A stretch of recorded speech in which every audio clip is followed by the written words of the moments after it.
ನಮಸ್ಕಾರ ವೀಕ್ಷಕರೇ. ರಾತ್ರಿ ಬೆಳಗ್ಗೆ ಆಗೋದ್ರ ಒಳಗೆ ದಿಗ್ಗಂತ ಎದ್ದು ಇಡೀ ದೇಶದ ತುಂಬೆಲ್ಲ ಸದ್ದು ಮಾಡಿದ ಜಿರಳೆಗಳು ಇಂದು ದೆಹಲಿಯ ಜಂತರ್ ಮಂತರ್ನಲ್ಲಿ ದೊಡ್ಡ ಮಟ್ಟದಲ್ಲಿ ಪ್ರೊಟೆಸ್ಟ್ ಆಯೋಜಿಸಿದ್ವು.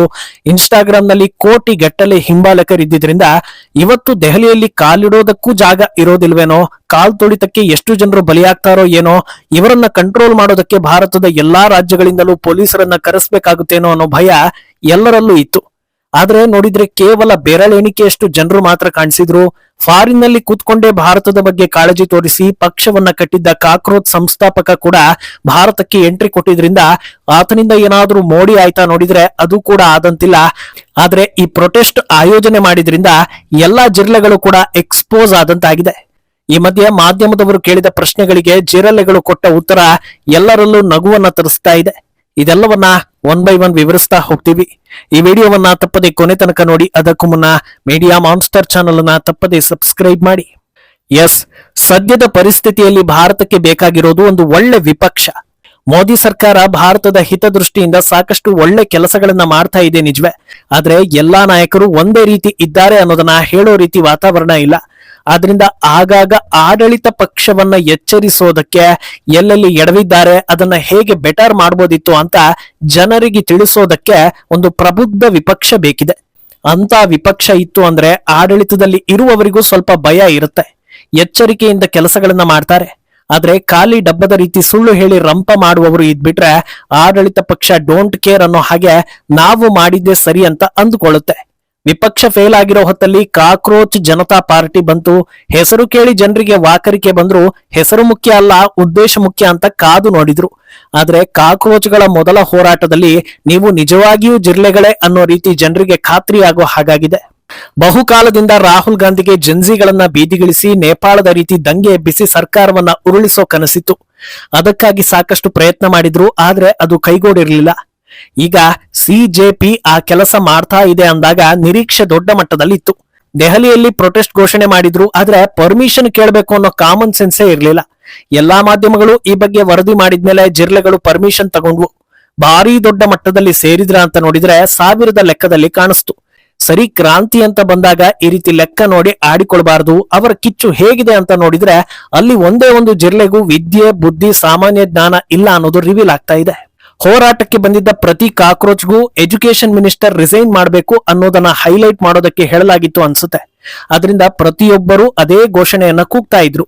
ಈ ವೇಳೆ ಓಪಿ ಇಂಡಿಯಾ ಅನ್ನೋ ಮಾಧ್ಯಮ ಸಂಸ್ಥೆ ಒಬ್ಬೊಬ್ಬರನ್ನೇ ಮಾತನಾಡಿಸಿ ಹೋರಾಟದ ಬಗ್ಗೆ ತಿಳಿದುಕೊಳ್ಳೋದಕ್ಕೆ ಹೋದಾಗ್ಲೇ ಅಸಲಿ ವಿಚಾರ ಗೊತ್ತಾಗೋದು. ಈ ಪೈಕಿ ಒಬ್ಬನ ಬಳಿ ಏತಕ್ಕಾಗಿ ಹೋರಾಟ ಅಂತ ಕೇಳಲಾಗುತ್ತೆ. ಆತ ನಮ್ಮ ದೇಶದ ಎಜುಕೇಶನ್ ಸಿಸ್ಟಮ್ ಹಾಳಾಗಿದೆ, ಅದನ್ನ ಸರಿ ಮಾಡಬೇಕು, ಎಜುಕೇಶನ್ ಮಿನಿಸ್ಟರ್ ರಿಸೈನ್ ಮಾಡಬೇಕು ಅಂತಾನೆ. ಸರಿ, ಓಕೆ, ಎಜುಕೇಶನ್ ಸಿಸ್ಟಮ್ಗೆ ಏನಾಗಿದೆ ಅಂತ ಕೇಳ್ತಾರೆ. ಅದಕ್ಕೆ ಆತ ಕಂಪ್ಲೀಟ್ ಕರಪ್ಟ್ ಆಗಿದೆ ಸರ್ ಅಂತಾನೆ. ಹಾಗಿದ್ರೆ ಇದಕ್ಕೆ ಪರಿಹಾರ ಏನು, ಯಾವ ಕ್ರಮದಿಂದ ಸರಿ ಹೋಗುತ್ತೆ ಅನ್ನೋದನ್ನ ಕೇಳಲಾಗುತ್ತೆ. ಅದಕ್ಕೆ ಉತ್ತರ ಕೊಡದ ಆತ ನಮ್ಮ ನಾಯಕರ ಮಕ್ಕಳು ವಿದೇಶದಲ್ಲಿ ಓದ್ತಾ ಇದ್ದಾರೆ ಸರ್, ಅವರೆಲ್ಲ ನಮ್ಮ ದೇಶದಲ್ಲಿ ಓದೋ ಹಾಗೆ ಆಗ್ಬೇಕು ಅಂತಾನೆ. ಅದಕ್ಕೆ ಮಾಧ್ಯಮದವರು ನಿಮ್ಮ ಪಕ್ಷದ ಸ್ಥಾಪಕನೇ ವಿದೇಶದಲ್ಲಿ ಸೆಟಲ್ ಆಗಿದ್ದಾನಲ್ವಾ ಅಂತಾರೆ. ಅದಕ್ಕೆ ಕಾಕ್ರೋಚ್ ಅವರು ಇವತ್ತು ಬರ್ತಾ ಇದ್ದಾರೆ ಅಂತಾನೆ. ಒಂದು ದಿನಕ್ಕೆ ಬಂದು ಹೋಗೋದಲ್ಲಪ್ಪ, ಇಲ್ಲೇ ಇದ್ದು ಸಮಸ್ಯೆ ಬಗೆಹರಿಸಬೇಕಲ್ವಾ ಅಂತ ಕೇಳ್ತಾರೆ. ಹಾಗೆ ಸರಿ, ನಿಮ್ಮ ಹೋರಾಟದ ಬಗ್ಗೆ ಗೊತ್ತಾಯ್ತು, ಎಜುಕೇಶನ್ ಸಿಸ್ಟಮ್ ಸರಿ ಮಾಡೋದು ಹೇಗೆ ಅನ್ನೋದನ್ನ ಹೇಳಿ ಅಂತ ಕೇಳಿದ್ರೆ ಅದೊಂದನ್ನ ಬಿಟ್ಟು ಬಾಕಿ ಏನೇನೋ ವಿಚಾರಗಳನ್ನ ಮಾತಾಡ್ತಾನೆ. ಆದ್ರೂ ಪಟ್ಟು ಬಿಡದೆ ಮಾಧ್ಯಮದವರು ಎಜುಕೇಶನ್ ಸಿಸ್ಟಮ್ ಸರಿ ಮಾಡೋದಕ್ಕೆ ನಿಮ್ಮ ಪರಿಕಲ್ಪನೆ ಏನು ಅನ್ನೋದನ್ನ ಹೇಳಿ ಅಂತ ಒತ್ತಾಯಿಸಿದಾಗ ಮೌನಕ್ಕೆ ಶರಣಾಗ್ತಾನೆ. ಉತ್ತರ ಬರೋದಿಲ್ಲ. ಇನ್ನು ಕೇಳಿ ಪ್ರಯೋಜನ ಇಲ್ಲ ಅಂತ ಗೊತ್ತಾಗ್ತಾ ಇದ್ದ ಹಾಗೆ ಇನ್ನೊಬ್ಬ ಕಾಕ್ರೋಚ್ ಬಳಿ ಹೋಗ್ತಾರೆ. ಆತ ಜಿರಳೆಯ ಮುಖವಾಡವನ್ನ ಹಾಕಿಕೊಂಡು ಉಗ್ರ ಹೋರಾಟ ಮಾಡ್ತಾ ಇರ್ತಾನೆ. ಈ ಬ್ಯುಸಿ ಕೆಲಸದಲ್ಲೂ ಪಾಪ ಮಾಧ್ಯಮದವರಿಗೆ ಸಂದರ್ಶನವನ್ನ ಕೊಡ್ತಾನೆ. ಏನಿ ಹೋರಾಟ, ಯಾವ ಕಾರಣಕ್ಕೆ ಬಂದಿದ್ದೀರಿ ಅಂತ ಕೇಳಲಾಗುತ್ತೆ. ಆತ ಸರ್, ನೀಟ್ ಪರೀಕ್ಷೆ ಪೇಪರ್ ಲೀಕ್ ಆಗಿದೆ, ಇದರಿಂದ ವಿದ್ಯಾರ್ಥಿಗಳಿಗೆ ಸಮಸ್ಯೆ ಆಗಿದೆ ಅಂತಾನೆ. ಸರಿ, ಯಾವೆಲ್ಲ ಪೇಪರ್ಗಳು ಲೀಕ್ ಆಗಿವೆ ಅಂತ ಕೇಳಿದ್ರೆ ಸರ್ ಅದೆಲ್ಲ ಆಗ್ತಾ ಇರುತ್ತೆ, ಸುಮಾರೆಲ್ಲ ಆಗಿದೆ ಅಂತಾನೆ. ಸರಿ, ಲೀಕ್ ಆಗಿದ್ದು ನಿಜಾನೇ, ಯಾವೆಲ್ಲ ಪರೀಕ್ಷೆ ಪೇಪರ್ ಲೀಕ್ ಆಯ್ತು, ಒಂದು 5 ಪರೀಕ್ಷೆ ಹೆಸರು ಹೇಳಿ ಅಂತ ಕೇಳಿದ್ರೆ ಬಿಹಾರದಲ್ಲಿ ಕೂಡ ಲೀಕ್ ಆಯ್ತು, ಹೋದ ವರ್ಷ ಕೂಡ ಲೀಕ್ ಆಗಿತ್ತು, ಹೀಗೆ ಆಗ್ತಾ ಇದ್ರೆ ವಿದ್ಯಾರ್ಥಿಗಳಿಗೆ ಸಮಸ್ಯೆ ಆಗುತ್ತೆ ಅಂತ ಹೇಳ್ತಾನೆ. ಪರೀಕ್ಷೆ ಹೆಸರನ್ನ ಮಾತ್ರ ಹೇಳೋದಿಲ್ಲ. ಪಟ್ಟು ಬಿಡದೆ ಮತ್ತದನ್ನೇ ಕೇಳಿದ್ರೆ ನೀವೇ ಹೇಳಿ ಅಂತ ನಿರೂಪಕರಿಗೆ ಕೇಳಿಬಿಡ್ತಾನೆ. ಸರಿ, ಇದಕ್ಕೆ ಉತ್ತರ ಬರೋದಿಲ್ಲ ಅಂತ ಗೊತ್ತಾಗ್ತಾ ಇದ್ದ ಹಾಗೆ ನೀವು ಯಾವ್ದಾದ್ರು ಎಕ್ಸಾಮ್ ಬರ್ದಿದ್ರಾ ಅಂತ ಕೇಳ್ತಾರೆ. ಅದಕ್ಕೆ ಆತ ಟೀಚರ್ಸ್ ಎಕ್ಸಾಮ್ ಅನ್ನ ಬರ್ದಿದ್ದೆ, ಅದರ ಪೇಪರ್ ಕೂಡ ಲೀಕ್ ಆಗಿತ್ತು ಸಾರ್ ಅಂತ ಹೇಳ್ತಾನೆ. ಯಾವಾಗ ಬರ್ದಿದ್ದು, ಯಾವ ಸೆಮ್, ಈ ರೀತಿ ಕೇಳಿದ್ರೆ ಅದಕ್ಕೆ ಸರಿಯಾದ ಉತ್ತರಗಳು ಬರೋದೇ ಇಲ್ಲ.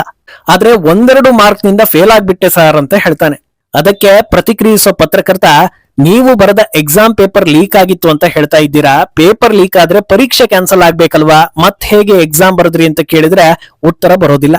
ನಿಜ ಹೇಳಿ ಪರೀಕ್ಷೆ ಬರ್ದಿದ್ದೀರಾ ಅಥವಾ ಸುಮ್ನೆ ಪ್ರೊಟೆಸ್ಟ್ಗೆ ಬಂದಿದ್ದೀರಾ ಅಂತ ಕೇಳಿದ್ರೆ ಉತ್ತರ ಬರೋದಿಲ್ಲ. ಸರಿ, ಆ ಜಿರ್ಲೆ ಮುಖವಾಡ ತೆಗೆದು ಒಂದ್ಸಲ ಮುಖ ತೋರಿಸಿ ಅಂತ ಕೇಳಿದ್ರೆ ಅದಕ್ಕೂ ಆತ ರೆಡಿ ಇರೋದಿಲ್ಲ. ಸರಿ ಹೋಗ್ಲಿ, ಯಾರಾದ್ರೂ ಬುದ್ಧಿವಂತರು ಸಿಗಬಹುದು ನೋಡೋಣ ಅಂತ ಮುಂದಕ್ಕೆ ಹೋಗೋ ಪತ್ರಕರ್ತರು ಸಂವಿಧಾನದ ರೀತಿಯ ಪುಸ್ತಕವನ್ನ ಹಿಡ್ಕೊಂಡಿದ್ದ ವ್ಯಕ್ತಿ ಬಳಿ ಹೋಗ್ತಾರೆ. ಏತಕ್ಕಾಗಿ ಹೋರಾಟ, ನಿಮ್ಮ ಬೇಡಿಕೆ ಏನು ಅಂತ ಕೇಳ್ತಾರೆ. ಅದಕ್ಕೆ ಆತ, ನಮ್ದು ಸುಮಾರು 5 ಬೇಡಿಕೆ ಇದೆ ಸಾರ್ ಅಂತಾನೆ.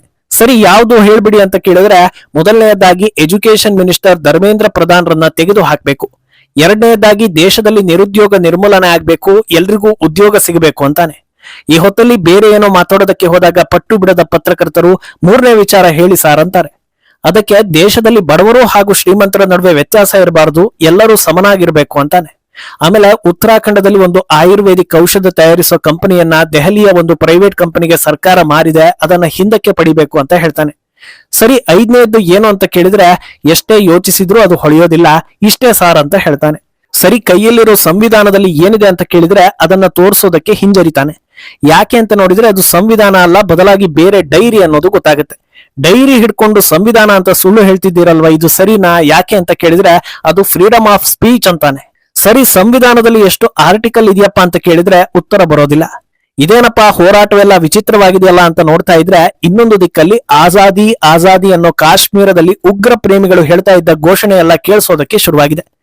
ಇದೇನಿದು ಬೇರೆ ರೀತಿ ಇದೆಯಲ್ಲ, ಜೆನ್ಸಿಗಳು ಯಾಕೆ ಹಿಂಗಾದ್ರು ಅಂತ ನೋಡಿದ್ರೆ ಅಲ್ಲಿ ಬರೀ ಜೆನ್ಸಿಗಳು ಮಾತ್ರವಲ್ಲ, ವಯಸ್ಸಾದವರೆಲ್ಲ ಕಾಣಿಸಿದ್ದಾರೆ. ಅಷ್ಟೇ ಅಲ್ಲದೆ ಹುಡುಗನೋ ಹುಡುಗಿಯೋ ಅಂತ ಗುರುತಿಸಲಾಗದ ರೀತಿಯ ಬಟ್ಟೆಗಳನ್ನ ತೊಟ್ಟವರೆಲ್ಲ ಕಾಣಿಸಿದ್ದಾರೆ.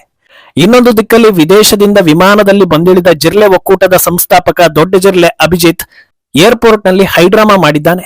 ಕೈಯಲ್ಲಿ ಅಂಬೇಡ್ಕರ್ ಫೋಟೋ ಹಿಡಿದು ಧರ್ಮೇಂದ್ರ ಪ್ರಧಾನ್ ರಾಜೀನಾಮೆ ಕೊಡಬೇಕು ಅಂತ ಕೂಗಾಡಿದ್ದಾನೆ. ಅಲ್ಲದೆ ಬಂದಿಳಿತಾ ಇದ್ದ ಹಾಗೆ ಬೃಂದಾ ಕಾರಟ್ ಬೆಂಬಲ ಕೋರಿದ್ದಾನೆ. ಯಾರೀ ಬೃಂದಾ ಕಾರಟ್ ಅಂತ ನೋಡಿದ್ರೆ ಸಾಮಾನ್ಯ ಭಾರತೀಯ ಮಹಿಳೆಯರಿಗಿಂತಲೂ 2 ಇಂಚು ದೊಡ್ಡದಾದ ಬಿಂದಿಯನ್ನ ಹಾಕಿ ಓಡಾಡೋ ಮಹಿಳೆಯೇ ಬೃಂದಾ ಕಾರಟ್.